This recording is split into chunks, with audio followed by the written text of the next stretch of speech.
What's going on, everybody? It's the Bull Show, aka Aiden, and welcome back to another video. Today we're going to be reacting to an article that was written by Bleachers Report discussing the Chicago Bulls and more specifically some blockbuster trades that can shake up this Chicago Bulls team. Now, at the end of the day, these are obviously different trade packages for different things, which is obviously understandable. And of course, with the Chicago Bulls for a long time now being out of the NBA playoffs, getting eliminated in the play-in, it seems like all we can really talk about is focusing on picking a direction, talking about certain trades and stuff of that nature, and that is what we're going to be discussing in this video. But before we get started, please like and subscribe to the Bulls Show, turn notifications on, and let me know in the comments below your thoughts about the Chicago Bulls and whether or not you, believe that any of these trades could make a big difference for the Bulls. Now, of course, this is just my opinion, as per usual. Again, my opinion doesn't necessarily mean much in the whole grand scheme of things. I could potentially hate one of these trades, and you might think that's a great idea to do. So at the end of the day, it's really up to you and your interpretation. But all in all, there is a lot to discuss. There are a couple of trade pieces here we're going to be talking about, and we'll start off with the first one, which would involve the Chicago Bulls doing a deal with the New York Knicks and shifting their focus onto the future, according to Bleachers Report. Now, this trade package involves DeMar DeRozan being shipped out to New York for RJ Barrett and Isaiah Hartenstein. So Bulls getting two players in return for one is obviously not really bad in terms of that sort of thing. You're getting more players in return, and in all honesty, I think this is not a terrible thing to do. Realistically, DeMar DeRozan is probably the better player, of course, but DeMar DeRozan is on an expiring deal, getting relatively up there in his age. So again, it could be one of the situations where this is the best you could probably get in return for DeMar.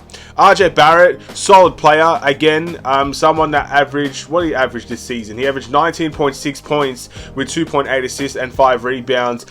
He shot 31% from the three-point line, which is not fantastic, and DeMar is not a good three-point shooter either, but I think DeMar shot better from the three-point line this season statistically. So all in all, you're getting someone that's not necessarily a great three-point shooter, or at least this season is not a great three-point shooter, fairly inefficient as well, but averages the 19 points, and is a very good two-way player, someone that I really consider a great defender. And all in all, I think he was the third option on the New York Knicks team, if I'm not mistaken, with obviously Julius Randle and Jalen Brunson taking the bulk of the shots. I would say to average 19 points as that third option is not a terrible thing for a guy like RJ Barrett. So again, I think there's room to improve. He's still much younger than DeMar DeRozan, so that's obviously a point you can discuss.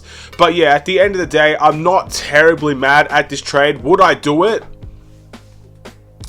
That's a difficult answer, honestly, because I really rate DeMar DeRozan, especially offensively. DeMar DeRozan is a better offensive player in almost every single way, I would say. But with RJ Barrett, again, if you're looking to go younger, this is the deal to make, because you're getting a great player in return that is a lot younger and has room to improve as well. I probably would do this deal in all honesty, because I obviously think Isaiah Hartenstein would also be a nice addition to the Chicago Bulls team. You could possibly bring off of the bench, and again, we'll wait and see how that could end up turning out if a trade like this ends up happening. Personally, though, with New York getting eliminated in the second round of the playoffs by the Miami Heat, I don't know. I don't think the New York Knicks would want to give up RJ Barrett for DeMar DeRozan. I think it might have made sense with Zach LaVine because he's there longer term, and he's on a longer contract, so you have your cornerstone team there for a little bit longer. With DeMar DeRozan, he is on an expiring deal. I don't think the New York Knicks would be too happy with that, in all honesty, but that could just be my own opinion. Maybe the New York Knicks are sick of RJ Barrett, I don't really know, but all in all, yeah, I think the Bulls would be happy to do that. I don't think the New York Knicks would be willing to do that, in all honesty. So there you go. That's the first trade done and dusted. The second trade is about Tyler Hero, making Tyler Hero the centerpiece of the Chicago Bulls. I see the red flags there already. So this obviously involves a trade which sends Zach LaVine out to the Miami Heat for Tyler Hero, Nikola Jovic, Duncan Robinson, and 2 first-round picks. In my eyes, this for me specifies two things. If you're thinking of this trade as a way to contend, this is the biggest red flag trade I could ever see in my life. If you're looking at this as a potential rebuild, this is the start of a rebuild. Again, I'm not terribly mad at that, because let's be honest, if this is a move to try to compete, Zach LaVine is better than Tyler Hero. No disrespect to Tyler Hero, but for all those people saying that he only averaged 20 points, I guess, in his seasons because he was off of the bench, he could average more when he's starting. I believe he started every single game in the NBA regular season, and he still averaged around the same stats. So it goes to show, in my opinion, maybe he just is a 20 point per game scorer, regardless of the situation. And I just think Zach LaVine is the better option to go with. Duncan Robinson is on a horrible contract. I do not want Duncan Robinson on this team for the amount of money that he gets paid. No disrespect to Duncan Robinson, great 3-point shooter. We definitely need shooting. His contract, I wouldn't pull the trigger on that. And Nikola Jovic is unproven. Not really tested at the NBA level so far, from my understanding. And the 2 first-round picks, if you're trying to contend, it could be good in the future. But if Miami are going to be making the NBA Finals and they're going to be contending for multiple years to come, all in all, those first-round picks become very irrelevant for the Chicago Bulls, in all honesty. So if you're going for a contending team or you're trying to compete next season, that's not the trade to do. If the Chicago Bulls are trying to go for a rebuild, this could potentially be the right way to go down. You get 2 first-round picks. You've obviously got Tyler Hero, who is younger than Zach LaVine. I think Tyler Hero is 23 years old.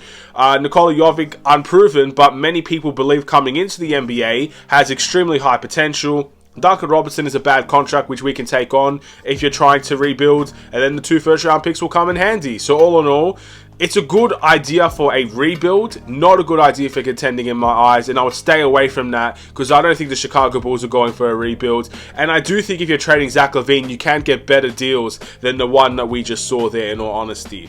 Let's move over into the next one, and of course, the big topic of discussion, and one person I will make a video about in the future, DeAndre Ayton. Basically, this trade entails for another core piece to leave, but this time it's Nikola Vucevic in a sign and trade being sent over to the Phoenix Suns alongside of Patrick Williams, and the Phoenix Suns therefore will return DeAndre Ayton, or will give DeAndre Ayton to the Bulls. Now, you asked me about this situation maybe before, I guess, the beginning of this season, I might have been more on board with this trade. But seeing how DeAndre Ayton has played this season, in my eyes, I'm not willing to give up 2 players for DeAndre Ayton. I'm sorry. I know a lot of people are still very high on him from the Bulls side of things. Of course, he's a different player to Nikola Vucevic. But realistically, for people calling Nikola Vucevic soft, or he doesn't have that dog in him or whatever, I don't think you can say the same about DeAndre Ayton this season. Again, he has not tried for the Phoenix Suns this season. Now, granted, you might say he will play a lot better for the Bulls, and maybe he will. We won't know until it ends up happening, or it doesn't happen. We'll never know.